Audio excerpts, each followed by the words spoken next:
के बिना पूरे नहीं है। दोनों बातें हैं, ईश्वर के बिना अधूरे हैं और सनातन के बिना पूरे नहीं है। संघ साहित्य हमारा चिंतन करे, ईश्वरीय चिंतन और सनातन चिंतन दोनों साथ। इसके अलावा दो चीजें जो अभी तिवारी जी बोल रहे थे, आपने देखा होगा कि इसमें सबसे बड़ी चीज क्या उभर करके आई कि सबको समानता के आधार, सब समान, छोटा बड़ा कहीं कुछ नहीं, सब समान करके और सबको जोड़ करके। दूसरी चीज क्या आई, हमारे युद्धों में जो लोग गद्दारी कर रहे थे उनको कैसे जोड़ करके ये चीज कर दी गई और ये आरएसएस तैयार हो गया। अद्भुत संस्था, अद्भुत वक्तव्य भी हो रहे हैं। इसके बाद मैं बुलाना चाहूंगा डॉक्टर महेंद्र सिंह जी को, कृपया आए और अपना वक्तव्य।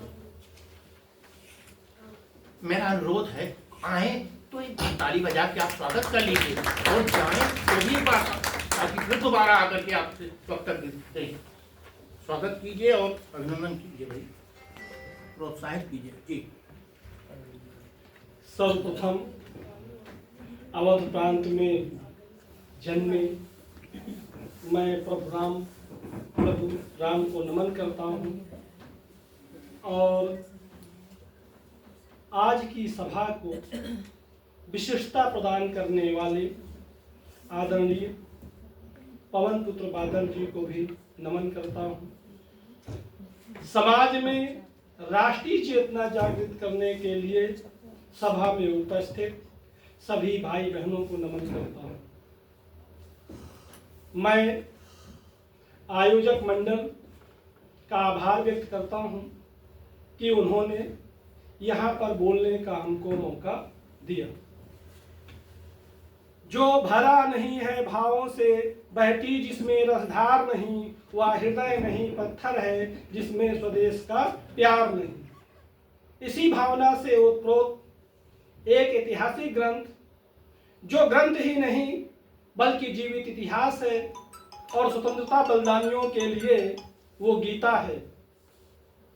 मैं वीर विनायक दामोदर सावरकर द्वारा लिखित पुस्तक 1857 का स्वतंत्र समर पे चर्चा करने के लिए यहाँ पे आया हूँ। और यह ग्रंथ श्री सावरकर जी ने उस समय लिखा जब ब्रिटिश में 1857 की 50वीं वर्षगांठ मनाई जा रही थी। उसमें किसी विद्वान ने यह कहा, यह क्रांति नहीं थी, ये एक सिपाही विद्रोह था।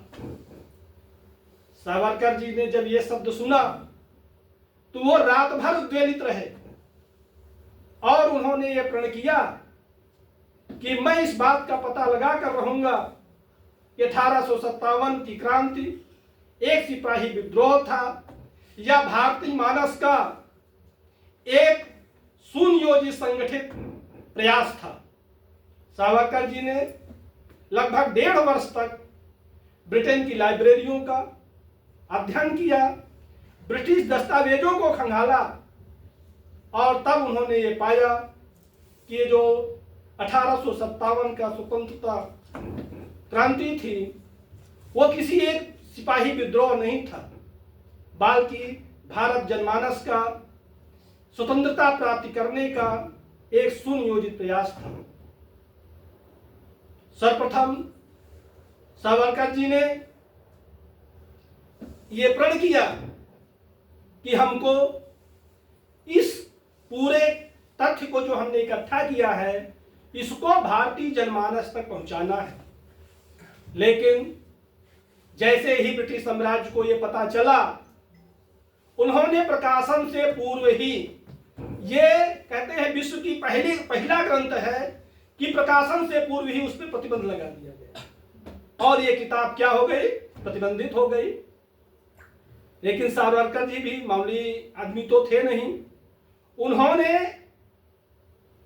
रैपर में दूसरी पुस्तकों के कवर को उतार करके उसमें और प्रयास करके पूरे भारत में इसको इसकी प्रति पहुंचा दी।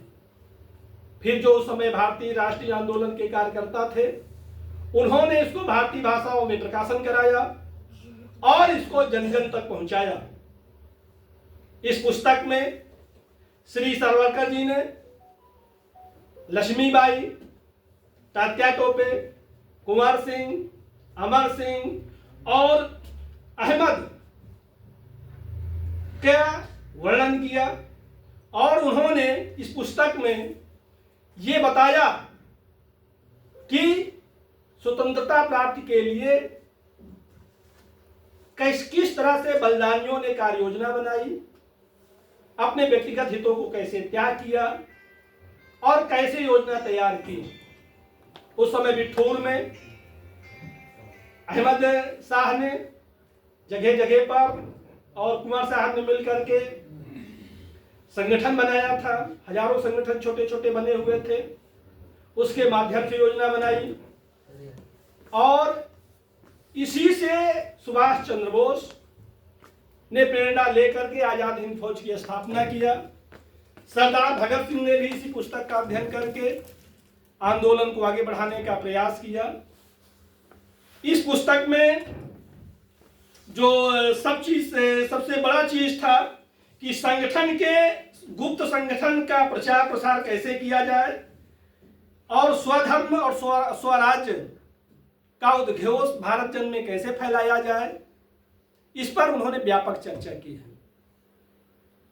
हम सबसे अनुरोध करेंगे कि इस अनुकरणीय पुस्तक का सब अध्ययन करें और सावरकर जी के संकल्पों को अपना अनुकरणीय ध्येय बनाएं। जय हिंद, जय स्वराज।